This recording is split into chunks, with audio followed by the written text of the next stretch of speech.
Coming up tonight on YCN News, the VA hospital in White River Junction, Vermont tests out alternative therapies to relieve pain and avoid prescribing addictive drugs to patients.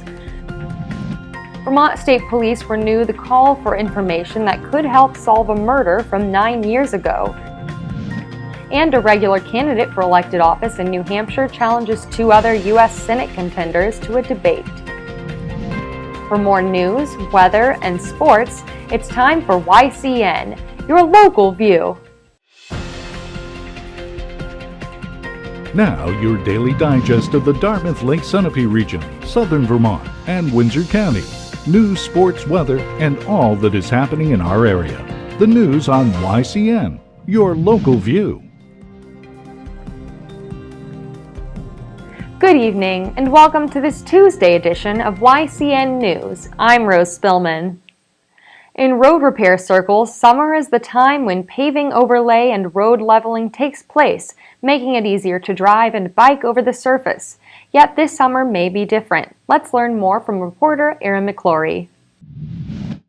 Funding for the Federal Highway Trust Fund will likely run out of money for transportation disbursements to states. The Federal Highway Administration may need to establish cash management measures leading to delayed or partial funding to states. The state 10-year transportation improvement plan could be significantly impacted by the decision. The state of New Hampshire has limited money to support the federal program and relies heavily on federal funds. As a result, many damaged roads in New Hampshire may not receive the attention they need. New Hampshire Department of Transportation Public Information Officer Bill Boynton says future projects will not be advertised for bidding until more is known about federal highway funding. These include roadwork in the Upper Valley and Lake Sunapee regions. I'm here on Route 120 in Cornish, a highly trafficked and damaged road. Whether or not repairs will be delayed due to lack of federal funding remains unknown. With YCN News, I'm Erin McClory.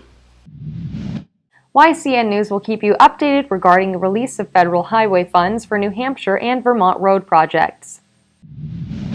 In other transportation news, a July 24th meeting in Lebanon will give more information about a proposed replacement and widening of the I89 Bridges over the Connecticut River.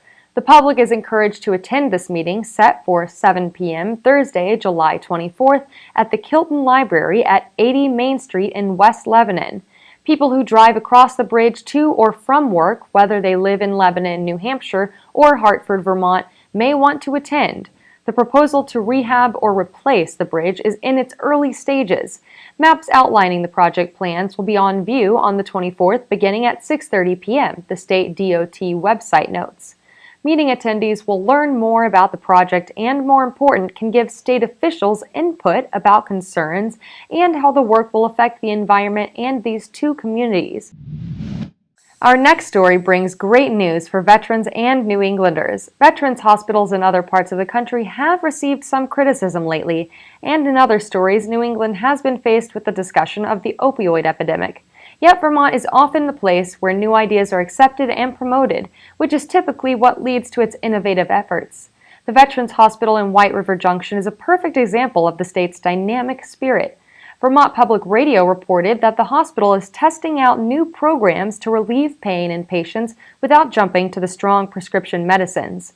Statistically, according to an article quoted by VPR from the Journal of American Medicine, certain veterans are more likely to be prescribed opioids for pain, yet these veterans are among the most at risk to abuse these types of drugs.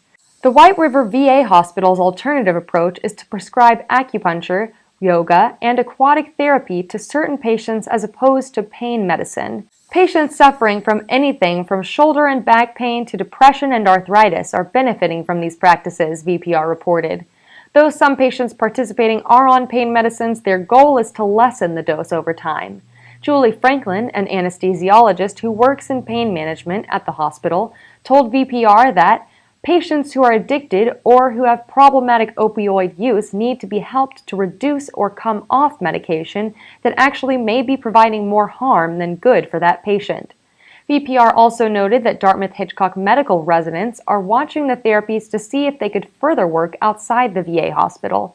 Though the activities are not necessarily immediate solutions, those patients who receive the treatment are being tracked to determine the success in comparison to medicines in helping pain.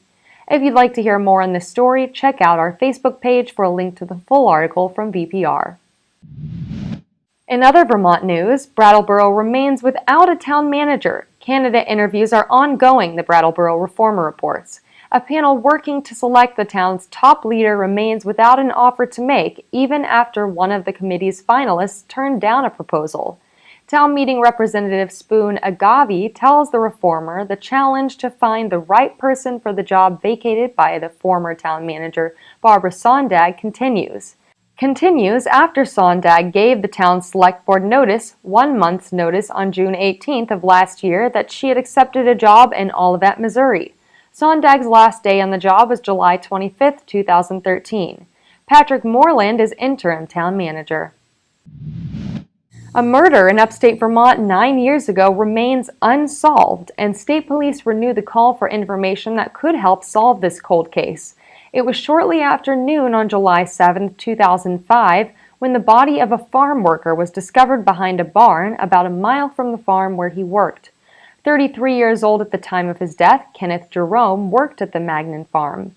Police recount details of his murder in a statewide press release, as the homicide remains an open case. Jerome was in the process of feeding calves when he was shot and killed by an unknown assailant. His body was found at 4692 East Sheldon Road, about a mile west of Duffy Hill Road, site of the Magnan farm. Police have received information and leads over the last 9 years and seek more tips from the public. A $5,000 reward is being offered by police for information leading to the case's resolution.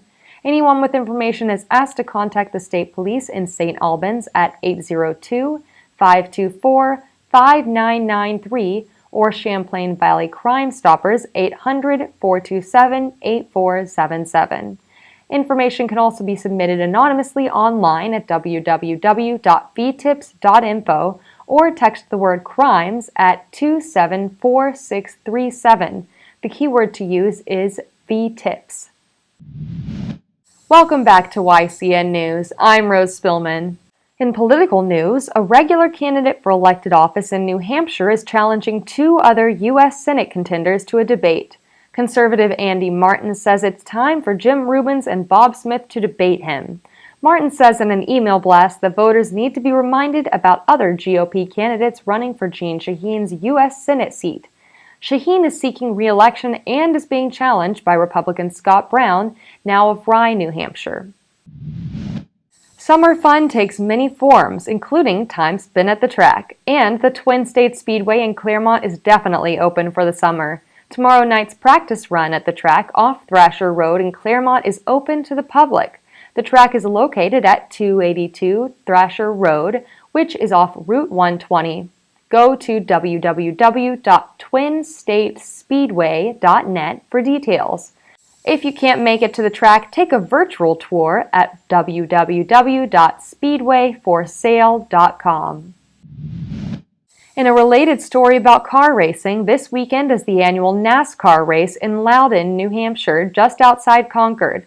If you're a race fan, you will already know that NASCAR stands for the National Association for Stock Car Auto Racing. If you're not yet a fan, prepare for extra traffic on the highway this weekend. The event usually draws 100,000 visitors to the state each year.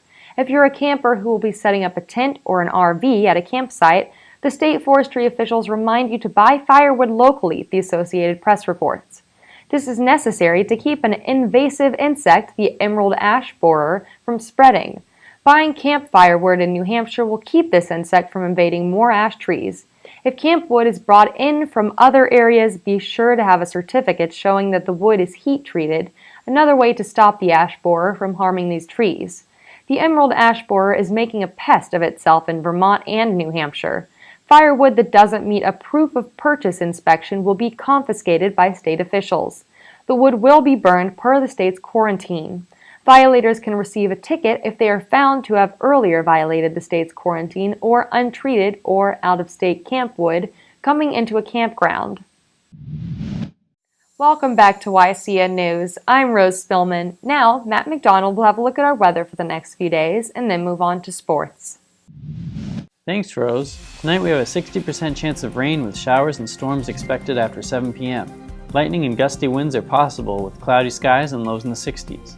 Tomorrow we have a 30% chance of rain before 8 a.m. The afternoon should be mostly sunny with a high of 87 degrees and winds up to 15 miles per hour. Wednesday night will be partly cloudy with lows in the upper 50s and winds around 5 miles per hour. Thursday will be mostly sunny with highs in the upper 70s and winds around 5 miles per hour. Thursday night we're expecting clear skies with a low of 55 degrees. Our maps show that a strong storm surge is approaching fast and will affect us tonight. Expanding our view, we can see that after this storm passes, we are in the clear for a few days. Now let's see what's coming up on our community calendar. Tomorrow in New Hampshire, the Hanover Farmers Market will begin at 3 p.m. In Claremont, the City Council will meet at 6:30 p.m. In Sunapee, the Moores will perform music at the Ben Muir Bandstand at 7 p.m.